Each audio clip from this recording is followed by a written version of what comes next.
Good evening. I'd like to call to order the council work session for Tuesday, August 19th. If we could all have a moment of silence and then the Pledge of Allegiance.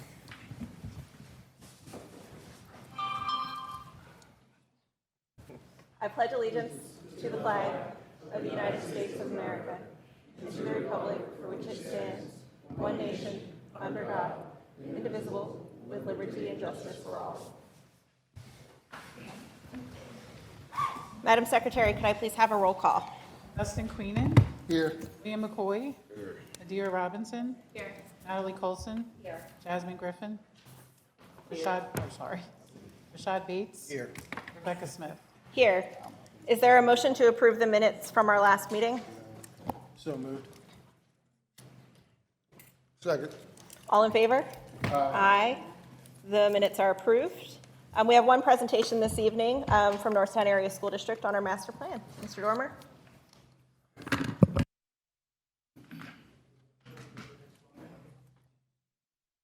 Thank you, President. Thank you, members of council. Good evening. Thank you to members of the Norristown community for joining us this evening. I'm Chris Dormer. I'm extremely proud and humbled to serve as the superintendent of schools of the Norristown Area School District. And tonight we're going to do a brief overview of our facility master plan that the district's had in the work for a couple years. I'm also pleased to be joined by two members of our administrative team, Michael Miller, who's our Chief Financial Officer, and Jeffrey Cardwell, who's our Chief Operations Officer. So very simply, as Norristown Area School District proudly serves the municipality of Norristown, East Arton Township, and West Arton Township. And while we are so very proud of everything we've accomplished, I have to preface everything we talk about is really the result of Norristown School District being a chronically and historically underfunded school district. So when you talk about the development of a facility master plan, we are trying to overcome literally decades of deferred maintenance. As we navigated the 2008 fiscal crisis, and even before that, we did not have the money to upkeep our beautiful but very, very old school facilities. So and just to give everybody an idea of what we're talking about, our newest building that we built as a brand new school is Whitehall Elementary School. Gorgeous. It just celebrated its 32nd birthday. The next newest building in our school district is Norristown Area High School, which is over 50 years old. Every other facility in our district is 75, and we have two schools that are going to have the distinction of becoming centenarians very, very soon. The Bloxham Middle School building and the Eisenhower Science and Technology Leadership Academy. They are beautiful buildings, but as you know, old buildings are very expensive to upkeep, and they're even more expensive to renovate and do all that. So we are looking through this plan to address and deliver for our community world-class modern school facilities, and we finally have the ability to do so. First and foremost, our district finances have improved and stabilized through a lot of hard work of the administrative team and the board. And equally as important, just over a year or so ago, that the Commonwealth Court has ruled that the state of Pennsylvania has unconstitutionally funded public schools. They said the state has not kept up and provided a free and appropriate public education for the students in the Commonwealth. Norristown being probably one of the most harmed districts in the Commonwealth.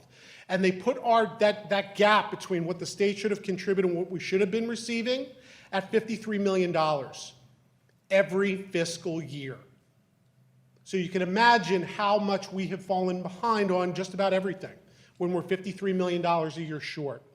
So they have started through an adequacy supplement to close that gap. Last year, they closed that gap by nearly $10 million. Although we're all awaiting a state budget right now, we also know that this year we're projected to close that gap by an additional $7 million, and we anticipate those dollars to continue to come. That is important because when you hear the numbers of this facility plan, it is not for the faint of heart. However, if the state does deliver on its promise now to close that $53 million gap, we will have the money to do the significant renovations we're talking about with little to no impact to our local taxpayers. So we so believe in the need of this. We are in the second year of a 3-year comprehensive plan. By the way, the school districts only allow us to do a 3-year comprehensive planning cycle. 5 to 6 is common. But we identified facilities in the learning environment as one of our 4 plan priorities. And we established 2 goals under that. One is to develop and implement a comprehensive facility master plan. And the second one is really making sure that we're not spending money to just spend money. Then under goal 8, that we define the investments needed to complete transformative infrastructure changes to support a modern and meaningful education.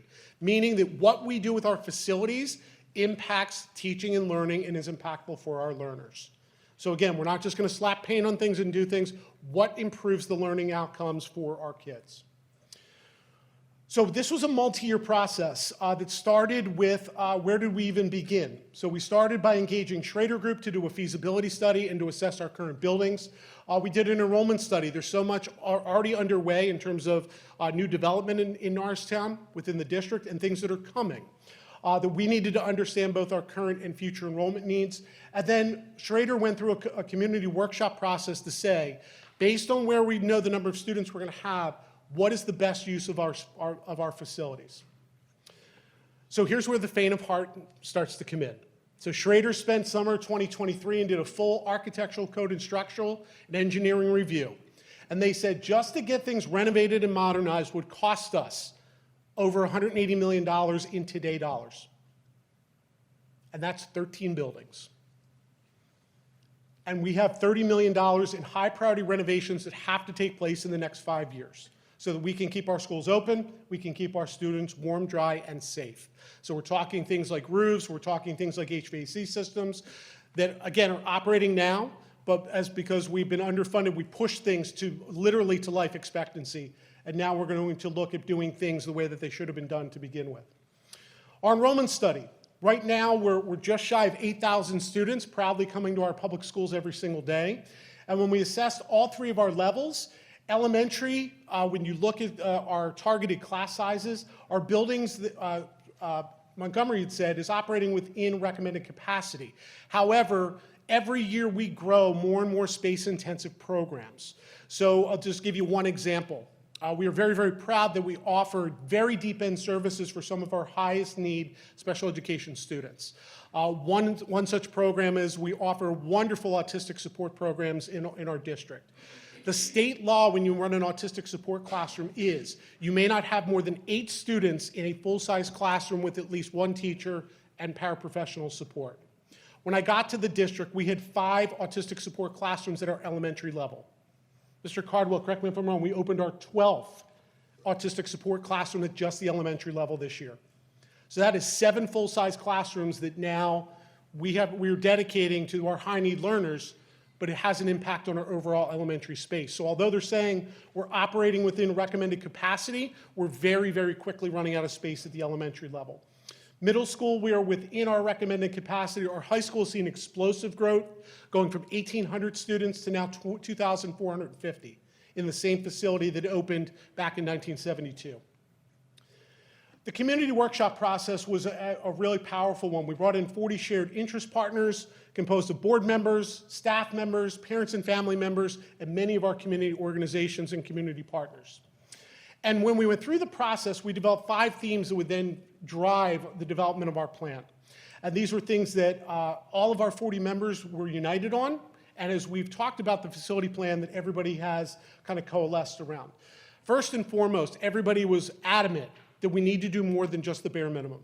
And that's hard to say when the bare minimum is $180 million worth of work, but they said we need to do better. Our kids deserve it, our families deserve it, our community deserves it. Everyone agreed that our 9th graders need programmatic support that is supported through a facility plan. The 9th grade experience needs to look and feel different. This was an interesting one that they said our students currently right now go to neighborhood elementary schools, feed to 1 of 3 middles, and the first time they come together as Norristown students, all of them in a grade band, is 9th grade. And our community said, why is that?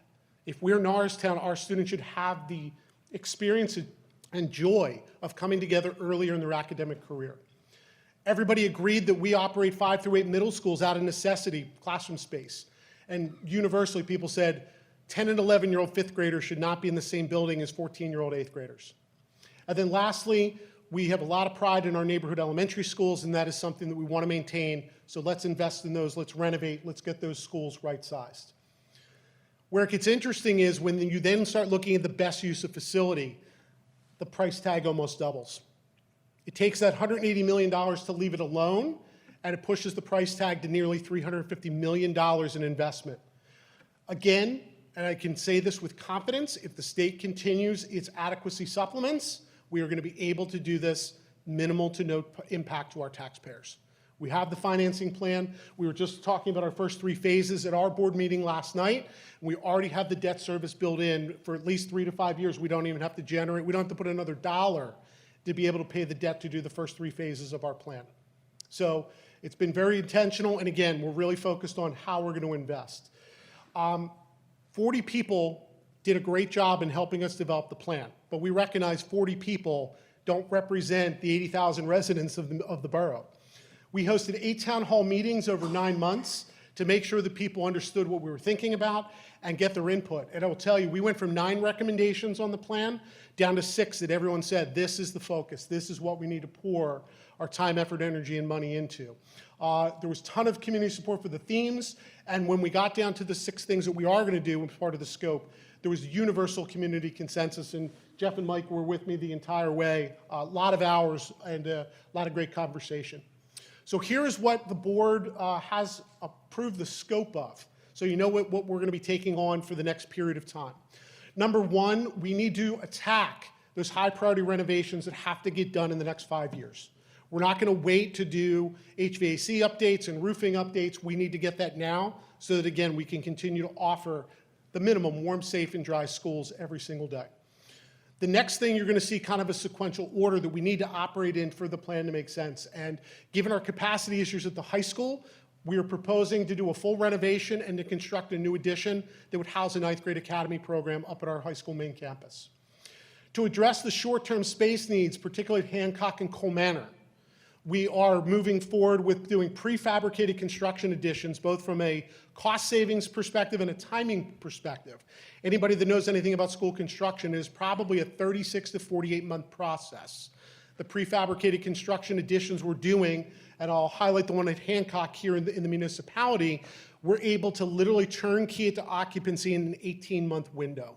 So again, as we open those high-need special ed programs that we can't always plan for, we're able to space accommodate in very, very, very short order. To address the 2 pieces of middle school, getting our kids together sooner and separating 5th and 8th grades, we are proposing significant construction at middle school to reconfigure Eisenhower to a 5th and 6th grade center, and East Norton Middle School to a 7th and 8th grade center. We get our kids together sooner, we get our 5th graders separated from our 8th graders. That 5, 6 can become a really great upper elementary. 7 and 8 really focuses on high school preparation. Blocks in middle school, the old Stewart, is a lovely building. It is problematic on so many with the actual facility. The cost, every time we go in, we have to abate one thing or another. It is not ADA compliant. And we're proposing to, when we looked at the renovation cost for that building alone, almost $50 million, we can build a brand new school for about $55 million. Universally, everybody said, we're going to put our sentiments of that school aside, many people that went there. Let's knock it down and deliver a brand new school for this community. So that's what we're proposing, to turn that into a K4. And again, we do full renovations, and I mean full renovations. New everything in the classroom experience, hallways. You'd feel like you were walking into a brand new building if you didn't look at the outside. One thing to note, this is an 8 to 12 year process. There's no way that we talked about 4 major construction phases. We cannot take them all on at the same time, both so that we can structure our debt appropriately, but also, as we talked about, because somebody said, why can't we do all 4 at the same time? And I said, well, which project gets our 4th choice of a contractor if all 4 projects are going on at the same time? Let's find the best, and let's move through in a sequential order and make sure we're hiring the best, and we're hiring local, and we're engaging our great unions here within Norristown and within Montgomery County. So it is going to be a lengthy process, but we are committed to seeing it through. Just to give you a very, very quick update, the board has approved the scope pending that we have the funding to pay for it. We're not going to move forward with anything that is going to put people's taxes and homes at jeopardy. That is important here. We want to invest, but we're not going to break people's backs to do it. We've already raised their taxes well beyond what they should be. And again, as the state continues to give money, I'm hoping the trend that we've had, which was 4 straight years of 0% taxes and a mere 1% this past year, is the trend that we'll continue with. We've already begun the first 3 phases. The high priority remediation and renovation. We're entered the design phase for construction at the high school, and I'll show some conceptual renderings of what we're talking about for the prefabricated additions. And again, that checkpoint where the board will make sure that we have the means, financially and otherwise, to deliver on a phase before we move forward. So not to beat this up, but again, when we talk about high priority renovations, warm, safe, and dry, we're talking HVAC, electrical, roofing, doors. We are doing this through GISA, which is called Guaranteed Energy Savings Agreements. So that means all of the work that we do must yield a financial benefit to the school district. Our utility bills must go down.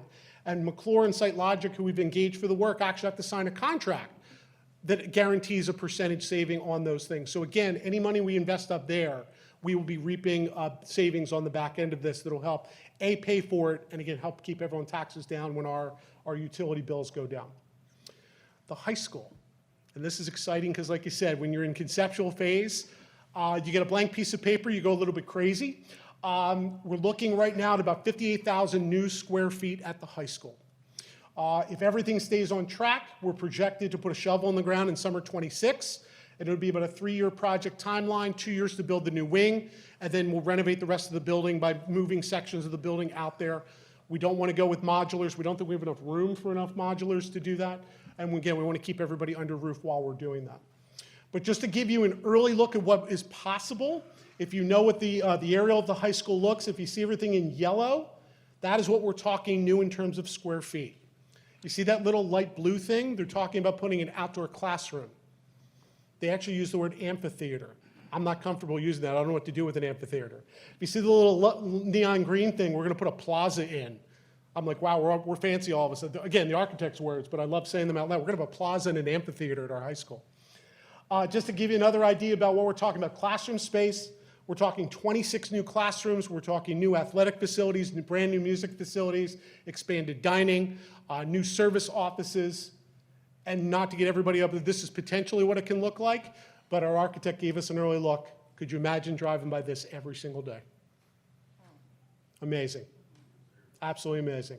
I'm not promising that's what it's going to be, but that's what it could look like. And moving on to the last piece of this, and again, I appreciate everybody's time, and I know I'm talking fast, but I promised Mr. Leitner 15 minutes, and I think I'm 7 minutes over already. The last piece, which again is trying to address some of our short-term space needs through prefabricated construction. So the board called a special meeting in July because we have some pressing needs. We're found creative ways to do this year. But what are we talking about, and how can we turn this around in 12 months? Think about the wonders of 3D printing. That's basically what they're going to do. They're going to fabricate it at a factory in Carlisle, and they're basically going to ship it here in pieces, and they're going to snap it together. And then they're going to do a lot of finish work. So there will be opportunities for local labor on excavation, plumbing, some construction where they button it up to the building, and we're excited to engage our local partners in that work. I'm going to start at Cole Manor, which I know is not the municipality, but just to give you an idea what it looks like, because again, we have 3 phases here, actually 1 in R3. So there's an aerial of Cole Manor Elementary School, and here's what we're going to be adding through prefabricated addition. About 11,000 square feet is about a 26% increase in square footage. Whoops, I went 1 slide too fast. 8 new classrooms, 2 bathrooms, and 2 staff spaces. There is what we're partnering with Corbett that is going to do all of the furniture work. And if you've not seen their work, please go visit Bill's facility over there on Buttonwood Street. And then beautifully, they're going to be able to use metal composites and fiber cement. Again, we're not talking about thin tin. We're talking about real construction that's going to last 40 to 50 years. And here's what the rendering of what the exterior of the addition is going to look like. I do need you to pay particular attention right now to Hancock Elementary School right here in the municipality. Hancock, I would say, figuratively ran out of space 2 years ago. We are tight. We're up against it. They're doing a great job. They are getting a slightly larger addition. We are talking a little bit north of 12,000 square feet. We are talking 8 full-size classrooms, 2 additional flex spaces, and 2 staff spaces. Again, with these flexible classroom mindset, if you've been over to Hancock, I would think they did a pretty darn good job about making that blend in with the existing building. And not that we did this special for you guys, but they took it an additional step to say, if you're just dropping off on the bus loop, there's a rendering of what it's going to look like every day. There's a chain link fence there right now. And that will be our student and parent drop-off entrance. And then if you know, there's a parking lot down the hill. Again, absolutely beautiful. And again, with a 40 to 50 year, without doing anything, if we did nothing, the facilities would last 40 to 50 years. Last, and I will say, the one that we are going to not say for lease, because we ran out of space at our admin building a long time ago as we've continued our hiring. We're looking at doing 16 additional office spaces here, again, about 7,000 square feet. Again, just same process, it'll come in. And again, trying to blend in with the brick and the green roof over there. I know I talked a million miles an hour, but really the opportunity here and the collaborative work that we would like to partner with Mr. Leitner, the administrative team and council. Obviously, with all of this work going on, we'll need help with our permitting process, our zoning and land development. And to me, would love to partner. Kevin and I know each other a very, very long time. How can we work on communicating this and publicizing this? Because this is an incredible investment for the people that have lived in this town. As an underfunded district, you know, I always hate to say we've done with less. We've invested so much in terms of staffing and programming over these past few years. And finally, we have a plan to deliver the facilities that everybody in this community deserves. And we're hoping we can work together to bring this to fruition. With that, I'm going to open it up for questions, if it'll let me click to the last slide. I talked so long I killed the battery. Thank you, Kev. And again, Mr. Miller, Mr. Cardwell are here if you have any questions for them as well. Thank you. Council, any questions? Councilwoman Coulson. I question the addition that was built to Cole Manor for the kitchen for this year. Yes. That's part of a different plan, correct? Or can you just explain that a little bit? Sure. So one of the things that we recognize, again, as our schools continue to grow in capacity, we just did it was about $3 million addition of a new kitchen over there. And that really was about our ability to prep food, serve food, and for the kids to have a state-of-the-art kind of dining experience over there. That was a traditional construction process because of things like the industrial food prep equipment, the walk-in freezer and walk-in refrigerator that we needed, and again, just with the weight and all those things, we had to repurpose the loading where we received over there. So we had to go through a more traditional construction process with that. That project did run over, which those things happen. And those are the things that our board has said about, like, what are the assurances that we stay on time, under budget. So and Mr. Cardwell knows this, and Mr. Miller, like, I'm on record, like what you see here that we've signed off on, no change orders, because I know that's when budgets get out of control and when timelines are missed. That wasn't the case in Cole Manor. There was some supply chain issues, particularly with the refrigeration equipment that slowed us down. So will it be ready to go for the school year on Monday? Or the start of the school year? The kitchen, is it fully ready? Yes, we Okay. actually did a soft opening in May last year. Okay. So they are fully ready to go, and I actually offered to go over and help the food service team over there. We did a little preview video just so that your families can see that. It was like right around Memorial Day last year, and we said way disruptive end of the year to bring families in. But Right. I know as Dr. Poncari does the open house, she's really looking forward to showing off the new food service, the serving area that we built over there. We're very, very proud. Thank you. Thank you. Thank you. Councilwoman.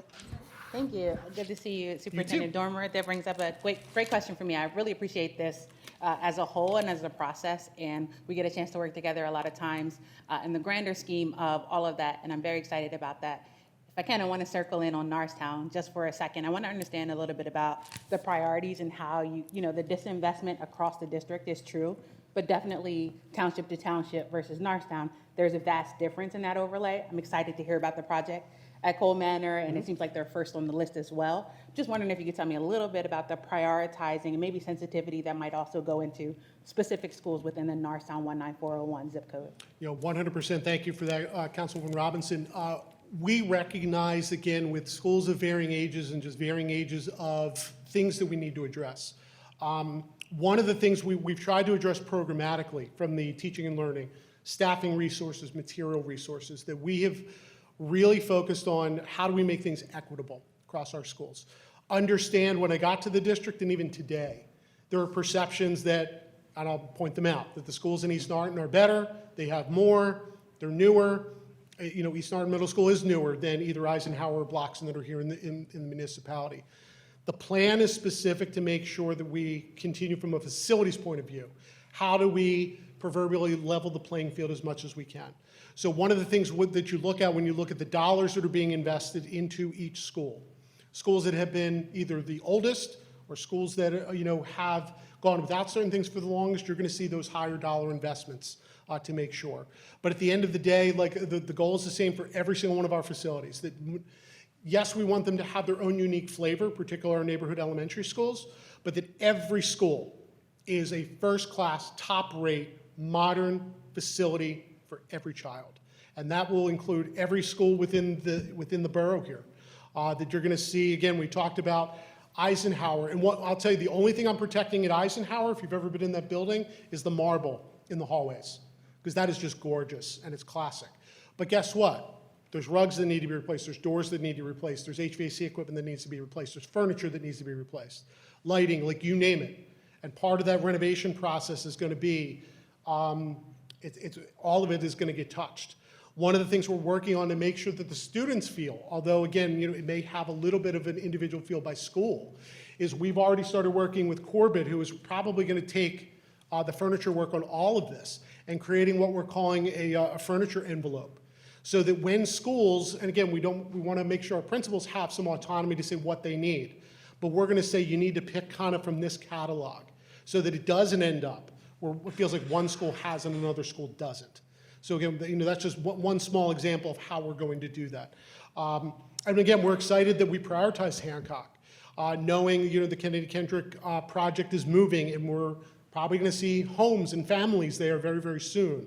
And we want to make sure that we can provide not only space, but some of our newer spaces right here in the municipality that are going to be touched. And we know that, although our high school is up in West Norton Township, the majority of our students at that high school reside right here in the borough.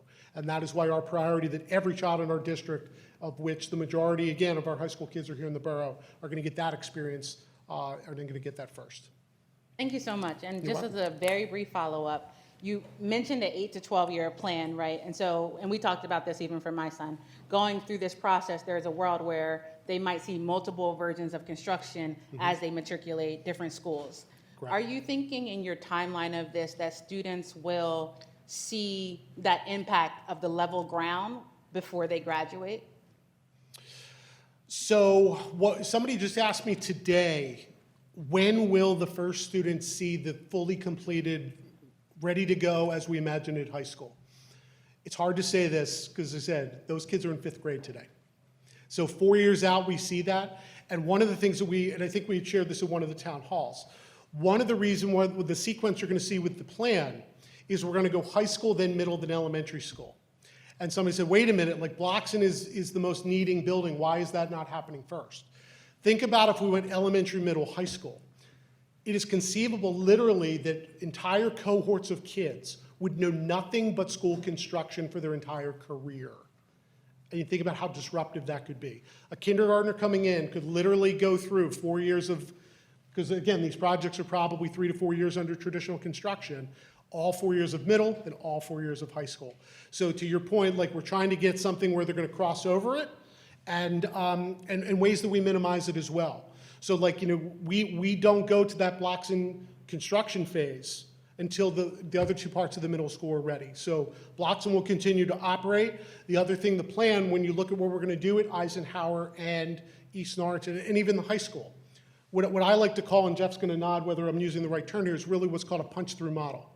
We build under the exterior of the school. When the wing is ready, we punch through the wall so that we don't have to move anybody. And again, they're minimally disrupted while all of this is going on. And then there is that 1 year when, because we're not going to be able to bring the volume of modulars in or trailers, which we're trying to avoid, where, when the new wing of the high school is done, we probably shut down the 3rd floor, move them out to the new wing while we renovate the 3rd floor. And then at some juncture, end of a market period, we move them back, we move to the 2nd floor. So there will be 1 year where, again, it will be probably more felt than others. But the good news there with the high school, it's probably a 1 year disruption. Middle school, we anticipate it's going to be pretty minimal because, again, the percentage of square foot we have to add at those buildings to go from They're current zoned, like I'll just use Eisenhower right now, about 800 students. To house 2 of our grades, that building has to be built for 12 to 1,400 students. So we're going to be adding probably about 40% capacity onto that building. So when we get to that point, it's not going to be moving. We almost could move the entire school out there, do the renovation, then move them back, and then we snap into the reconfiguration, and that's all they'll know moving forward. So again, we're not only trying to be mindful of dollars, sequence, but what is the feel going to be to kids? You know, as much as we want them to see the investment, we also understand that, like, listen, it cannot get in the way of teaching and learning every single day. Thank you so much. I appreciate that. You're welcome. Councilwoman Griffin? Thank you for that presentation. It was well thought out. I do have a question regarding moving kids for like 2 grades in one school, 2 grades in another, especially because how Eisenhower is, most of us, if we're in a certain radius, we have to walk to school. So how will busing, have you guys taken into account transportation, busing, anything like that? Because now you're taking kids that would walk to school for, the 4 or 3 years, to now moving them to a separate school that's not really near where they live. So have you thought about that? Well, we have thought about the implications. I can't sit here today and say we've solved all the busing maps because we're not there yet. What we believe will happen, because the other piece of this is right now our elementary maps are rather interesting. We're following a 1970s desegregation order. So I don't even know if council's aware, I don't just use this as an example, there's about a 3-block cluster over by Davenport Elementary School that we bus all the way across to Paul Fly Elementary School, all the way over in East Narton. And we have pockets of that across the district.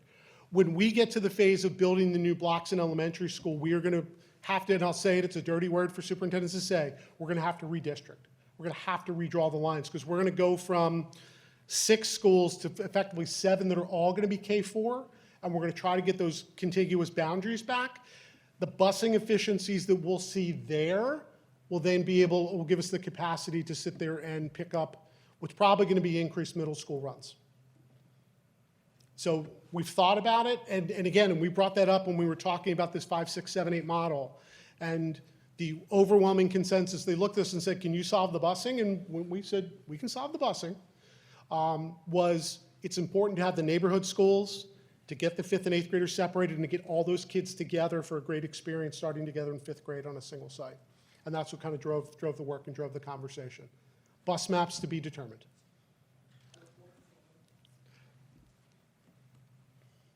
Council, any other questions?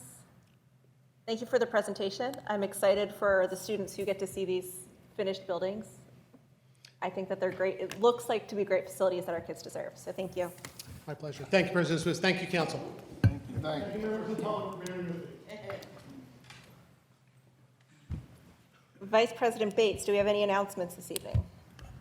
Yes, I have 2 announcements. The Philly Book Crawl, Recycle, Repeat is joining that on Saturday. So please, not Saturday, August 23rd. So please stop by to check out the photo booth, fundraising, and some other books. And the Jazz Supper Club is on Friday, September 5th, and that's at Center Theater. Don't have a time. And that's all the announcements I have. Council, any other announcements? Seeing none, we'll move on to responses to questions during public comment at our last meeting. Mr. Leitner. Thank you, Madam President and Council. We have a few here. So the first one came in, and the question was, or the concern was, complaints about parking after hours in the neighborhood. They come home at 7 p.m. and there's nowhere for them to park. So as you all know, we are working currently on a parking plan, our parking ordinance. We're also looking to increase our parking staff and also to extend our enforcement hours. But this is something that we have to work on with council through the new ordinance. But it is being discussed and being looked at. The next concern or question came in, and this was that the meeting with the people in the committee, that there should be this came from Ms. Smith, that there should be a meeting for committee members. That's something that we're working on, but she also was concerned about speed bumps in the 500 block and 600 block of Basin Street. Ms. Smith did get the application. She did get the information she needed in reference to start the process. So we're in that process right now, starting the review for speed bumps on Basin Street. Another question came in or concern about the council doing a retreat. Council does do a retreat annually. The other part of that question was also about an unpaid invoice. I did work with this individual. We got the invoice paid, and she received her check Monday. We had another question about parking at the Human Resource Building. Said that there were many cars parked there with no permits. I also found out there was around 40 cars parked in the parking garage. Norristown does not monitor, Norristown Police or Parking Enforcement, we don't monitor that parking lot or that parking garage. And the final question came in here about high volume traffic. High volume traffic on Marshall Street and Hall Street as part of driving pedestrian safety. This is also because it's a dangerous intersection on West Erie and Selma Street. This is also in Council Vice President's district. We looked at this, and our Public Works and our Planning Department is working with Delaware Valley Regional Planning Authority, and also our Public Works will be looking at sometime in September. They will be doing striping to help address some of these issues. Also, we're looking at signage to put up to address slowing down some of the parking, or some of the speeding. And we had another concern here about parking. I would say the same thing about parking. We're still working on parking. That is an ongoing process that we're working on. And Miss 529 Stanbridge Street came in the issue about the owner-occupied program. Did you want to address that one? The owner-occupied program? If you would like, yes. So, Council, good evening. Patrick Hitchens here. As you know, I was not at the last meeting, but I am familiar with this applicant and this individual. I believe she came to your last meeting in order to raise her concerns and objections with regard to your standard conditions that are applicable to the entire owner-occupied program. I can certainly advise you that we have communicated with this individual on numerous occasions, both our office as well as Ms. Mosonier's office through zoning and planning. We will certainly review again the responses that we had provided to her and review her concerns. But I will certainly advise you that it was our legal opinion that there is no basis in which to waive your standard conditions that are applicable to everyone who applies for this program, meaning the 10-year limitation or 10 years the requirement for the lien to be placed against the property and the amount that is there, as well as the need for the indemnity agreement to be signed. Because again, you're not the one actually performing the work. A contractor is performing the work. So any work that is performed that is deficient would be the contractor's fault or responsibility, not the municipalities. So unless, Mr. Leitner, you have anything else you want me to add? Nope, that's it. Thank you. Madam Secretary, do we have any public comment this evening? Yes, Buck Jones.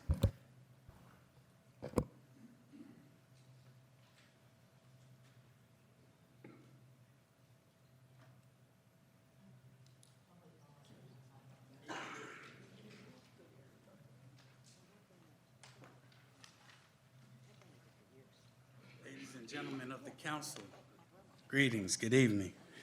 I'm Buck Jones. I come to you tonight as a board member of the Sewer Authority. Shocking. And I come to you asking and urging your request for help. You guys put out a call, and people have responded to that call. And the request is to appoint people. The Sewer Authority, we are in dire need. We have work to do. There's work that just, according to the plan we just heard, and according to the plan Ms. Monsonier gave you guys last month, there's a lot of facilities, there's a lot of work, there's a lot of production, there's a lot of stuff going on in Norristown. And leaving these board vacancies puts us at a dire hold. It's a hold. We can't move forward. We can't do votes. We have some people that want to step down, we have some people that want to leave, but we're holding them by their throats, because if they step off of this sewer authority right now, we will be just dismal. So I know we have applicants that are on your table, and I'm asking you and urging you to move forward with the vote and appointing these people, because, I mean, just to put it bluntly, we have work to do. And we can't do that work until you give us the people we need to do it. And I know you guys have put out on the website asking people to join these committees. And now that the people are joining the committees, they're being held hostage for at least 3 months of one applicant that I know of. But, so we need you, and I know last month you guys tabled it. It was on the agenda, and it was tabled for some period. I was hoping I was going to see it tonight, and we would have got a vote, but maybe that's the next council meeting. But again, I come to you tonight to ask you to reconsider, look at the applicants for the Sewer Authority Board and some of the other boards that I know you guys are already looking for. There's many places, and there's a lot of places that you as council need help with on these committees. So I'm asking you to fill those with the applicants that you get. That's all I have. Thank you. So I just want to speak to that real fast. So the reason why we tabled that, just for transparency, is because there are other applicants that placed that as their top priority. However, their name just disappeared in the midst of us choosing who is going to be able to go into that sewage committee. So we had to go back and clarify some things before we move forward with that appointment. So that's where we're at with things with it. Okay. Yes, sir. Gretchen Stein.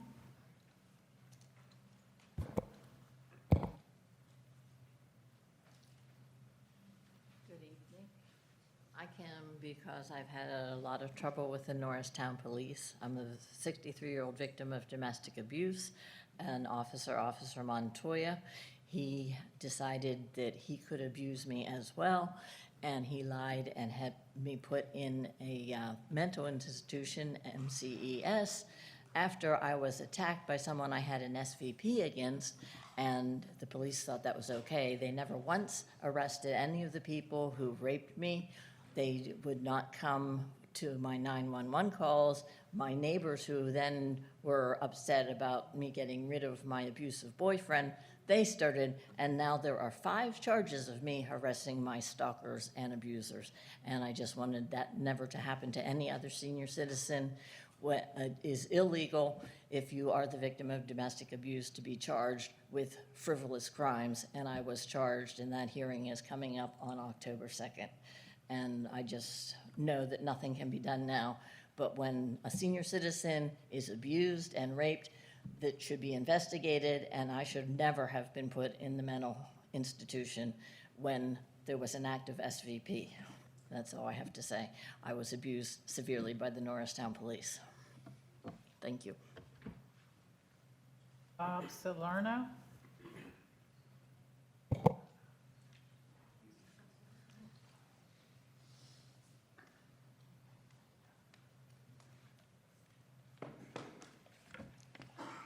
How you doing? Would it be okay if Hope spoke before me and then I'd have my 3 minutes, because she's the president of our organization? Hi, everyone. First of all, it's a pleasure to be here today, and, oh, I'm sorry. Oh, my name, okay, is Hope Danoff, and my address is 842 Danoff, Danoff. And my address is 842 Mount Pleasant Road in Bryn Mawr. Thank you. Bob and I. So we're here today to introduce ourselves about our nonprofit, Building Bridges with Hope. And what are we doing? We're raising funds right now to buy our first building in Norristown as a job training center for people in recovery or veterans and people with mental challenges. I have a lot of experience with this. I was on the committee to approve opioid addiction in Montgomery County in 2025. I'm certified in mental health first aid training. I was a job developer for many years with this population. I realized that this was what was missing as a job training center, because everyone gives them a meal, but there's nothing happening to move them forward. So what we're doing is we're raising funds in the form of a coffee shop named after my son, who has severe mental illness, is actually in the hospital as we speak. And so what we're doing is, it will be a coffee shop to train these people to how to suit up, show up, have a job, and then on the other end, we have employers ready to hire them. The first one will be in Norristown for many reasons, and then we're moving across Pennsylvania and throughout Montgomery County, of course.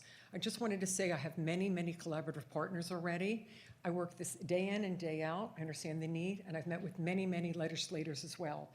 Governor Shapiro's office, I just met with Senator Fetterman's office, twice with Greg Scott's office that brought me here today, great friends of mine, just through this, me speaking with them many times. Senator Capoletti's office, tremendous amount of support from her, and on and on. So I just wanted to say that, and plus the collaborative partners in Norristown as well. My son was a member of Circle Lodge, Sue Shannon, Hope Works, and on, and I've worked at Host Church with the homeless and all of that. So the thing is that I think it's needed. Obviously, other people do too.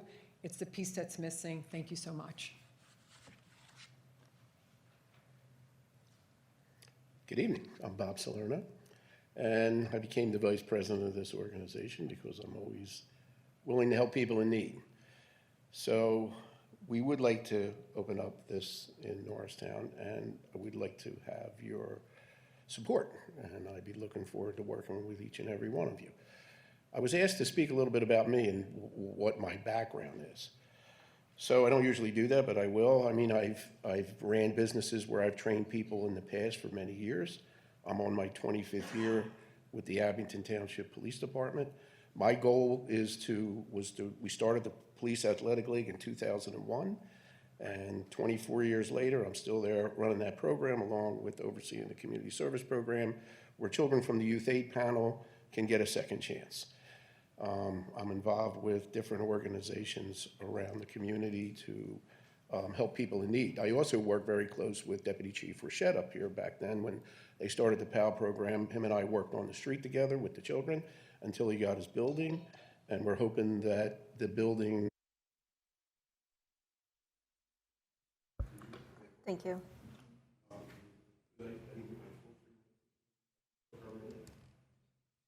Oh, sorry, I thought you were going together. Wait. There are other people that signed up prior to him that deserve their spot in line. So to just put him in front of other people, I don't think we should do that. You're already up here. That was my misunderstanding when you asked permission, and I told you yes, so please continue. We'll get to everybody. So 1 more minute.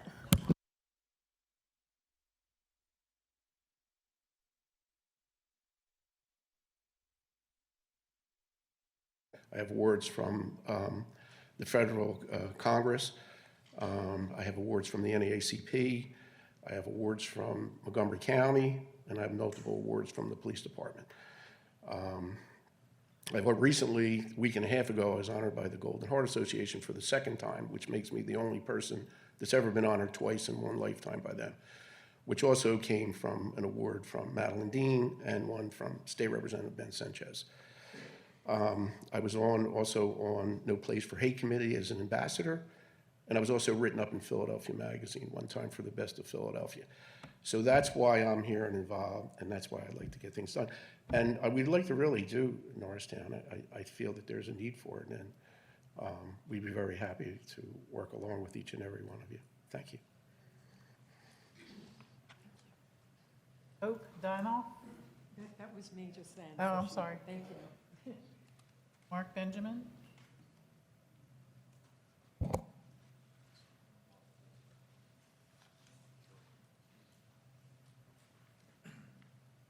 Good evening, everyone. My name is Mark Benjamin.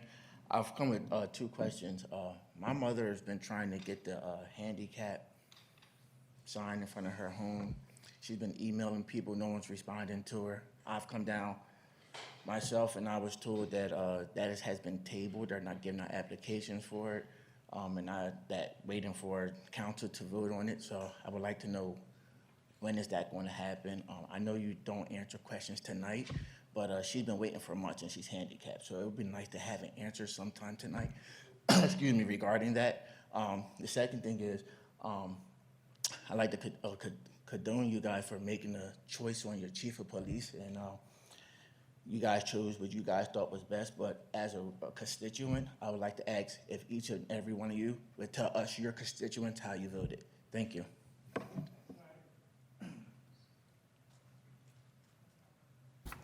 Thank you. Next up, we have resolution number 25-68, a resolution of Municipal Council to appoint Michael B. Trail as the next Chief of Police of Norristown effective November 3rd, 2025. Mr. Leitner? Thank you, Madam President and Council. I don't think there's much I need to add to this, but we've followed the process of going through the process of interviewing. As we discussed at the last council meeting, there were 58 candidates, and out of those 58 candidates, they were narrowed down to 10 and given to council. Then from there, they did a scoring metrics. We interviewed the top 5, and here we are today. So at this point in time, from the administration standpoint, we submitted to council to go ahead and appoint Michael Trails as the new chief of police. Council, any questions? Seeing none, is there a motion to approve resolution number 25-68? So moved. Is there a second? Madam Secretary, could I have a roll call, please? Yes, 1 second. Dustin Queenan? So for me, there was information that I particularly requested that I haven't received. So my vote's going to abstain because I didn't receive the information that I requested. William McCoy?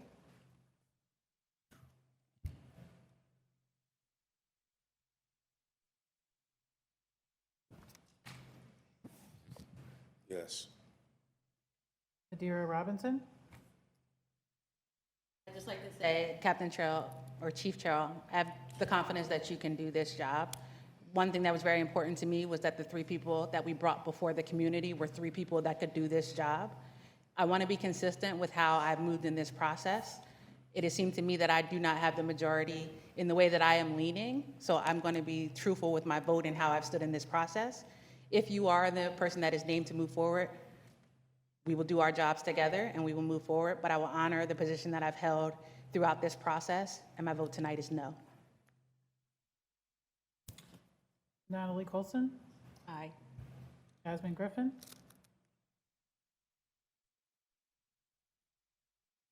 I'm going to have to abstain. Rashad Bates? Aye. And Rebecca Smith? Aye. So 1, 2, 3, 4, 4. Yes. Abstain. The ayes have it. Resolution number 25-68 is approved. There were 4 ayes. There were 4. Resolution number 25-68 is approved. Congratulations, Chief Trail. Excuse me. We're running the meeting here. We just did the votes. I'm a taxpayer in this borough. Yes, please. Madam Madam Secretary. I was going to suggest the same thing. So, Madam Secretary, could you recall the votes? Per my notes, the following 2 council members abstained, Queenan and Griffin. Right. There was 1 no vote, which was Ms. Robinson, and the remaining 4 members of council voted aye. Yes. Mr. Queen abstained? No. Mr. Queenan and Ms. Griffin abstained. Ms. Robinson voted no. The remaining 4 members voted aye. Madam Secretary, is that what your votes reflect? Yes. William McCoy, Natalie Colson, Rashad Bates, and Rebecca Smith. The 4 yeses. So, Madam President, you are correct. A 4 votes is an approval, and you can move forward on to the next. Thank you, Mr. Slitlister. And Madam Secretary.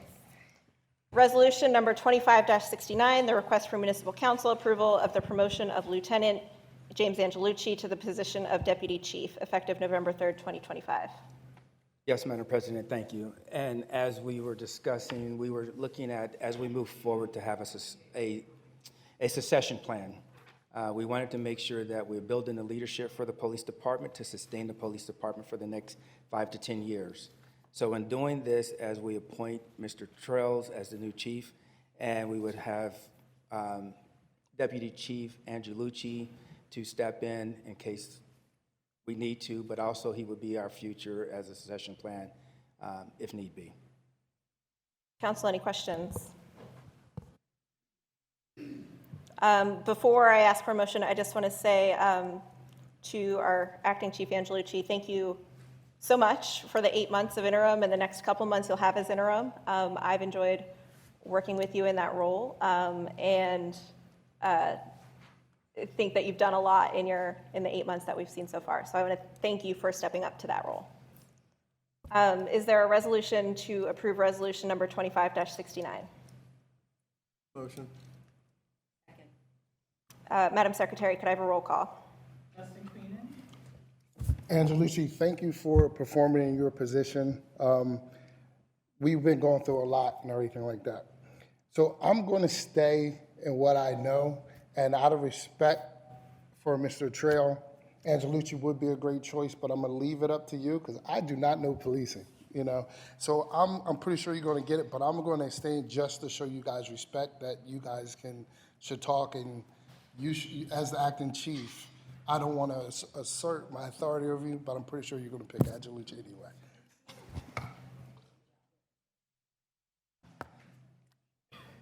William McCoy? Adira Robinson?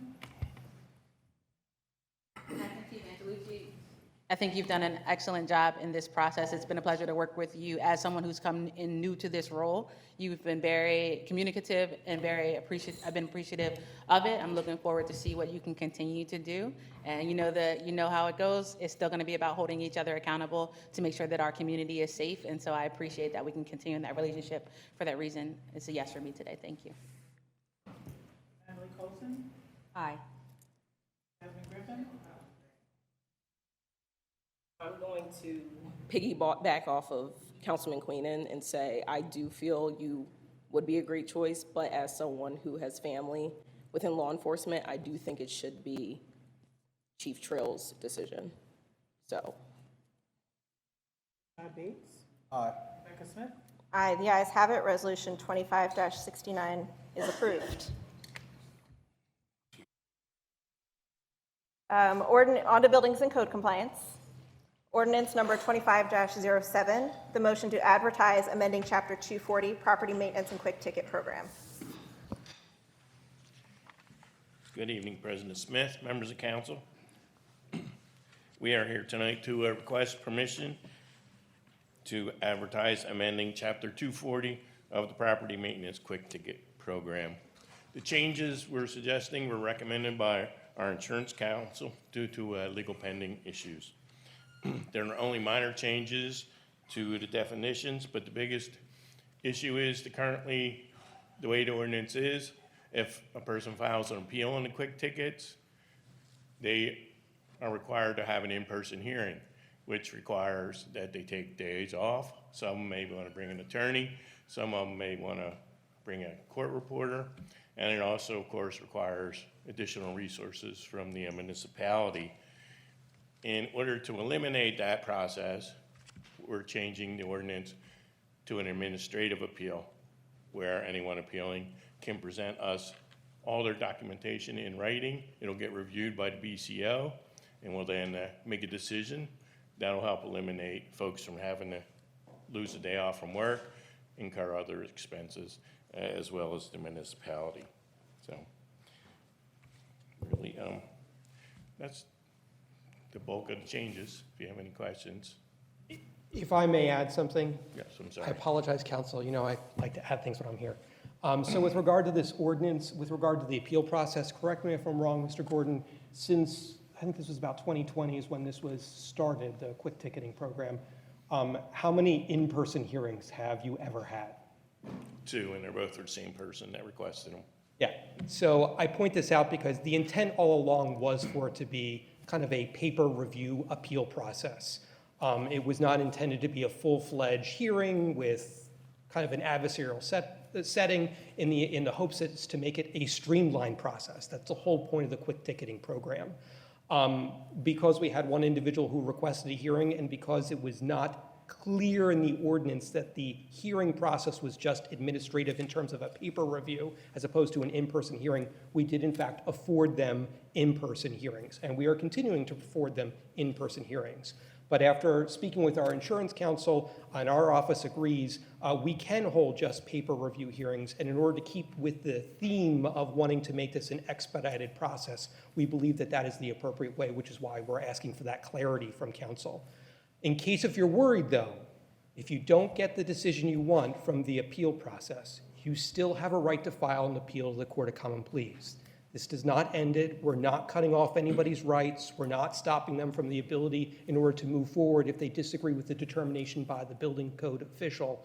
What we're trying to do is just make it quicker and cheaper for everyone involved, including the individuals who received the notice. Councilwoman Robinson? Is there a process or a potential in place that someone would have the choice for their own preference, whether they want to argue their case in hearing in person or in paper? I just don't want to take away the opportunity for people to better explain themselves and offer that way. So arguably now, that's what they currently have, which is the ability to, I mean, correct me if I'm wrong, Mr. Gordon, when you receive the appeals, you get them in paper form and you review them. Other than this one individual who specifically asked for an in-person hearing, no one else has ever requested an in-person hearing. And typically, again, Mr. Gordon, if you had to ballpark, how many appeals do you think you approve versus you deny? I would say 75% of them get approved. Meaning they get approved appeals, meaning they get rescinded of the quick ticketing, and the 30% get denied the appeal. So I don't want you to think that, walking into it, there's no way you're going to win, like the 100%. That is not the case. They are truly looking at this. They're just trying to make it an expedited process because the concern is, given the volume of quick tickets that are issued, if every single person had requested an in-person hearing, you might end up having to hire additional staff just to hold the hearings, which defeats the whole purpose of the quick ticketing program.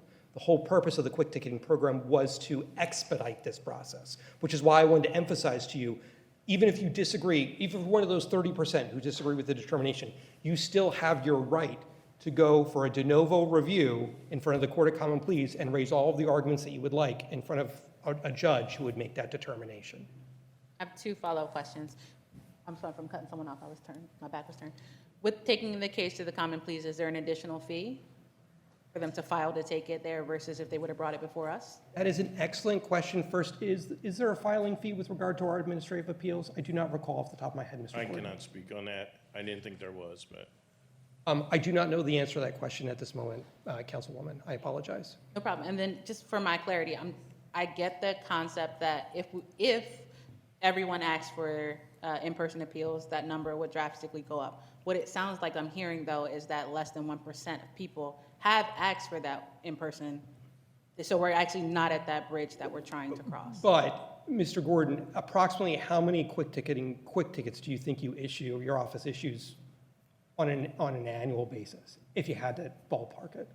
On an annual basis, I would say on a monthly basis, we're looking at 300 to 500. So it could get there quickly. It could get there very quickly, which is what our concern is. And I don't know if it helps answer your question.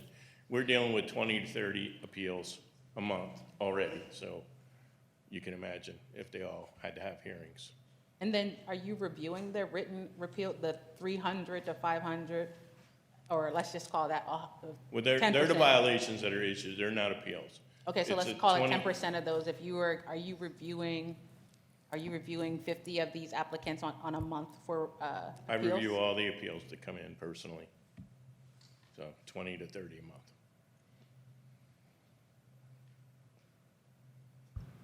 Councilman Queenan? Has it always been 15 days? Yes. What's the average ticket? $50. Because I know if they don't appeal within 15 days, then that's that. They just got to pay their fine, right? They don't have to pay, they still have their right to appeal to the county. Oh, they got a right to appeal it again? If they don't respond within 15 days, they lose their right to appeal in our office. Oh, okay. But they always, Patrick will correct me if I'm wrong, but they always have the right to appeal to the county.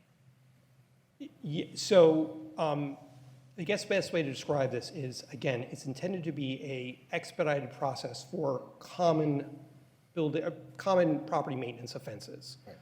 In lieu of having to issue you what would essentially be a criminal citation for the violation, we are issuing civil citations. The effort is trying to decriminalize property maintenance issues and to expedite them and to get them addressed quickly, which is why you heard, even in the appeal process, most people win the appeals, I suspect, as long as they're coming into compliance and fixing what the problem is. With regard to the 15 days, yes, it's always been the 15 days, but what I think Keith is referring to here is that ultimately, if you completely ignore everything that we do with regard to the civil process, our remedies would either be going to the Court of Common Pleas with regard to that, or issuing you a criminal citation for the same offense, but under our property maintenance code violation, pursuing that route, which is what we are trying to avoid doing, is to create a criminal problem out of what is probably more a civil nature. Right. Just me, I always hated 15 days. That's me personally. Just because I know our constituents, the average income, that 15 days can become problematic to some people to be able to get the funds to appeal. That's just my personal opinion. But If council would ever like to change that, you are welcome to ask us to change that, to increase it to more than 15 days, and we can do that. We just have to do it by ordinance, that's all. Okay, appreciate you. Council, any other questions? One last question, sorry. This is Yes, this is just a motion to advertise. So you are not, so if you were to, sorry, a lot of echo. If you were to approve this tonight, you are in fact not approving the ordinance. All you're approving is for us to move forward with the advertising process so we can go ahead and bring it back to you so it can be brought up for an approval if that's what you'd like to do. Is there a motion to advertise amending Chapter 240 property maintenance, advertise ordinance number 25-07 to amend Chapter 240 property maintenance quick ticket program? So moved. Second. Can I have a roll call, please? Dustin Queenan. Aye. William McCoy. Adira Robinson. Natalie Colson. Jasmine Griffin. Rashad Bates. Rebecca Smith. Aye, the ayes have it. Thank you. Thank you. And next up, we have police, resolution 25-67, the request for council to approve the purchase of license plate readers from T2 Systems, Inc. Good evening, Council. Madam President, this is for the purchase of 5 LPRs for parking. Currently, there are no LPRs in the parking vehicles, and this will streamline the system. Now, this is a purchase for 5, which will be for $191,255 to streamline the system. Council, any questions? Yes. What, because like you said, we currently don't have them now. So how would that improve the parking, I guess, the parking division with these LPRs? So an LPR can drive down the block and tell you which cars are scofflaw, number one. Number two, they'll tell you if the registration is out of, not in compliance. In areas such as 2-hour parking, all the parking vehicle has to do is drive down the block, okay? It will digitally chalk the vehicle, and then after the 2-hour period, the vehicle will actually return, and it will tell the parking enforcement officer which vehicles are actually not in compliance. So instead of having, so right now, it takes probably about 5 to 10 minutes to chalk a vehicle, to digitally chalk, because they have to stop at each vehicle, put the plate in, the make and model of the vehicle, and then move on to the next. So it takes quite a long period of time to actually digitally chalk right now a block. This would take seconds, just driving down the street. So I'm a strong believer that each department, fire department, police department, planning, code, and public works, are supposed to bring everything to us what you guys think is the best. And unfortunately, sometimes we gotta play bad cop, good cop here on council to try to balance a little softer touch. The thing that concerns me the most about this is, once again, our income that our people have. I'm afraid that, some people are working, they're about a week and a half behind on their bills. And if we do this and they wind up getting a boot, they can't go to work, which can cause people to lose their jobs. And I'm just looking at all the different things that have been rolling down, not just from your department, just in general, council, the things that we have been approving, I just want to have a softer hand on our constituents. One thing is, I see the cost for this, and this has nothing to do with you. It bothers me that I think some of this money, we could bring job training. We should be having those type of discussions and things of that nature. I just don't want us to be looking at it, and not you, just in general council, our people as a profit center, in a sense. I know we're struggling. We should be working with our people to try to put them in a better place. You're doing your job 100%. I just want to let you know that. This is not directed to you. I'm just talking to council. I think we should understand that someone can wake up in the morning and have a boot in their car and can't go to work. So, thank you for answering. My pleasure. So this is a reaction to all the parking issues that we've been having within the municipality.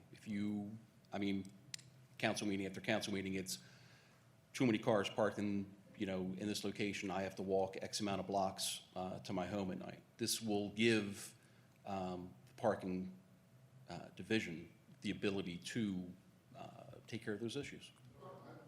Okay. That is cracked down on illegal housing, where they have multiple families, and these landlords that let multiple families move in, then there's tons of cars on the block, commercial vehicles on the block. And I agree with what you're saying. I just think there's certain steps we should definitely take first before, I just know we're struggling. The people in the town are struggling. And that's just my personal opinion. I think there's other solutions we should be trying. You're doing a great job. I'm not saying you're not. It has nothing to do with what you're presenting, because you're presenting what you're supposed to be presenting. I think council is supposed to be that in-between of what we should do, what type of community we want, how we should be advocates for our citizens as well. So I appreciate you. Yes, sir. Councilwoman Robinson? About the pricing of it, is this something that's subject to RFP, or was there a vendor service? I'm just wondering, how did we choose this particular vendor? This went out for bid. Went out for bid? Because of the amount, this had to go out for bid. Gotcha. And is this the lowest bidder? Yes. Okay, great. And then in looking at that, I was just wondering, comparatively to the staffing that you have, would 5 units cover all of your staff, or would this be a shared system? Sorry. It will cover all the vehicles. So it's not going to cover all the staff, because we're looking for an increase in parking staff, but it will cover all the vehicles. And was this already accounted for in your budget for this year, or is this purchase additional in response to current stimulus? This was not on a line item. This was a need that was identified, but the funds are available through the general fund in the police. Okay. So the money is coming out of the police budget. It's not coming from your budget or somebody else's budget. And then my last question was for software and supportive services, is there an annual cost that will extend beyond the purchase date of just this equipment, like an annual service or software? There is a subscription fee that is factored into this. So this isn't just the equipment fee. There's a subscription fee that goes along with it for maintenance, software update, and the like. I did see that. I might be missing, though, how long the subscription was. Is this a 1-year fee, or is this an activation fee, or is this subscription subject to renewal at some point? I'm going to say that this is subject to renewal. This is similar to the police department's LPRs. Mm-hmm. The only difference is that these have a parking authority overlay. So this is specifically for parking. So they wouldn't intermix between parking and the police department. Gotcha. I promise this is the last question. Does this price also include the installation into the vehicle, or is there additional costs for that? No, this is installation of the vehicle as well. Work is supposed to start, if approved, it'll start October and be completed by January.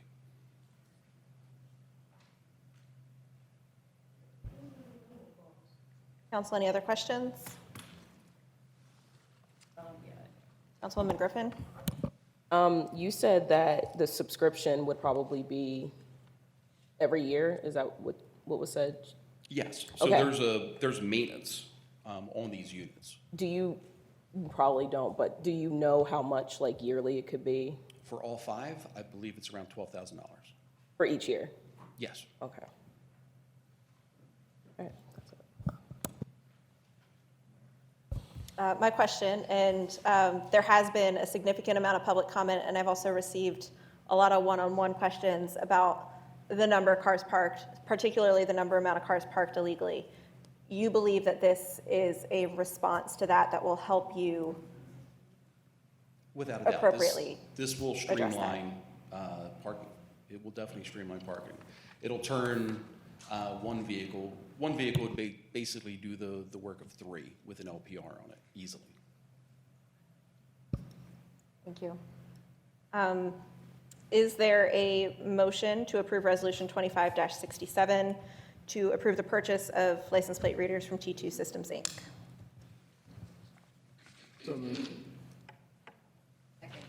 Madam Secretary, could I have a roll call?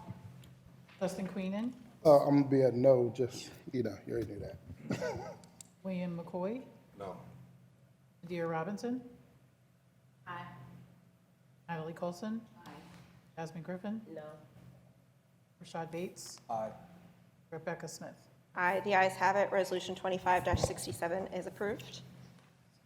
Is there a motion to adjourn? Motion. So moved. Is there a second? Second. All in favor? Aye. Thank you, everybody. Thank you.